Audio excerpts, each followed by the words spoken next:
TGRJC CET Telangana residential junior colleges common entrance టెస్ట్‌కి సంబంధించిన results ఎప్పుడు రిలీజ్ అయితాయని చెప్పి మనకు అఫీషియల్ ఒక అప్డేట్ రావడం అయితే జరిగింది.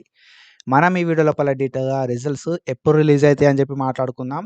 ఈ రిజల్ట్స్‌ని ఎట్లా చెక్ చేసుకోవాలని చెప్పి కూడా డీటెయిల్‌గా స్టెప్ బై స్టెప్ మాట్లాడుకుందాం. కాబట్టి ఈ వీడియోని ఎక్కడ కూడా స్కిప్ చేయకుండా చూడుర్రి. అండ్ మీరు ఒకవేళ మన ఛానల్ కొత్తగా వస్తే పక్కాగా సబ్స్క్రైబ్ చేసుకొని మీ ఫ్రెండ్స్ అందరికీ ఈ వీడియోని షేర్ చేయండి. రిజల్ట్స్ రిలీజ్ అయిన వెంటనే రిజల్ట్స్ రిలీజ్ అయినాయి అని చెప్పి వీడియో చేస్తా. ఎట్లా చెక్ చేసుకోవాలి అని చెప్పి కూడా వీడియో చేస్తా. సో, ఆ వీడియోని మీరు మిస్ అవ్వద్దంటే మాత్రం సబ్స్క్రైబ్ చేసి పెట్టుకోర్రి. అండ్ మీ ఫ్రెండ్స్‌కి కూడా షేర్ చేసి పెట్టుర్రి. మీకు హెల్ప్ అయితది. వాళ్ళకి కూడా హెల్ప్ అయితది. So, when comes to official update మనకు ఆల్రెడీ ఎగ్జామ్ అనేది 3 మే 2026 రోజు కండక్ట్ చేయడం అయితే జరిగిందన్నట్టు. 3 మే 2026 రోజు తెలంగాణ రెసిడెన్షియల్ జూనియర్ కాలేజ్‌కి సంబంధించి అండ్ కేజీబీవీకి సంబంధించిన కామన్ ఎంట్రన్స్ టెస్ట్ అయితే కండక్ట్ చేసిర్రు. అండ్ దీనికి సంబంధించిన రిజల్ట్స్ అనేది మనకు 18థ్ మే 2026 రోజు రిలీజ్ చేస్తారు అని చెప్పి అఫీషియల్‌గా ఒక అప్డేట్ రావడం అయితే జరిగిందన్నట్టు. 18థ్ మే 2026 రోజు అంటే రేపు. ఓకేనా? సో, ఈ రిజల్ట్స్ అనేది మనకు రేపు రిలీజ్ అయిన వెంటనే అయితే అఫీషియల్ వెబ్‌సైట్ లోపల అవైలబుల్ ఉంటాయన్నట్టు.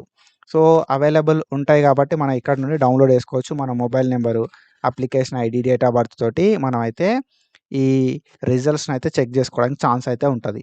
అండ్ ఒకవేళ సీట్ వస్తే మాత్రం మనకు మెసేజ్ వచ్చే ఛాన్స్ కూడా ఉంటది. సో, దీని గురించి డీటెయిల్‌గా రిజల్ట్స్ రిలీజ్ అయిన తర్వాత మాట్లాడుకుందాం. ఓకేనా? సో, రిజల్ట్స్ అనేది కేజీబీవీకి సంబంధించి అండ్ దాంతో పాటుగా ఆర్జేసీ సెట్‌కి సంబంధించి మనకు రిలీజ్ చేయడం అయితే జరుగుతదన్నట్టు. 18థ్ మే 2026 రోజు. సో, మనకి అఫీషియల్ వెబ్‌సైట్ లోపల రిలీజ్ చేస్తారు. ఇక్కడ సర్వీసెస్ దగ్గర మనకు రిజల్ట్స్ అని చెప్పి చూపెడతదన్నట్టు. అండ్ మనం మన అప్లికేషన్ నంబర్ కావచ్చు, లేకపోతే mobile number are date of birth తోటి ఈ రిజల్ట్స్‌ని అయితే ఈజీగా చెక్ చేసుకోవచ్చు. సో, ఫర్దర్‌గా నెక్స్ట్ వీడియో లోపల నేను డీటెయిల్‌గా చెప్తా. సో, ఎట్లా చెక్ చేసుకోవాలి అని చెప్పి. అండ్ దాంతో పాటుగా మనకు రిపోర్టింగ్ చేయడానికి ఎప్పటిదాకా టైం ఉంటది అని చెప్తాను నేను మీకు డీటెయిల్‌గా. ఓకేనా? రిపోర్టింగ్ టైం ఎప్పటి వరకు ఉంటది అండ్ రిపోర్టింగ్ డాక్యుమెంట్స్ ఏంటిది అని చెప్పి కూడా నేను మీకు డీటెయిల్‌గా చెప్తా. కాబట్టి ఏందంటే సబ్స్క్రైబ్ చేసి పెట్టుకోరి. మీ ఫ్రెండ్స్‌కి కూడా షేర్ చేయండి. అండ్ ఇది ఇన్ఫర్మేషన్. ఇట్లాంటి ఇన్ఫర్మేషన్ కోసం ఫాలో అయితా ఉండుర్రి. Thank you so much. Signing of.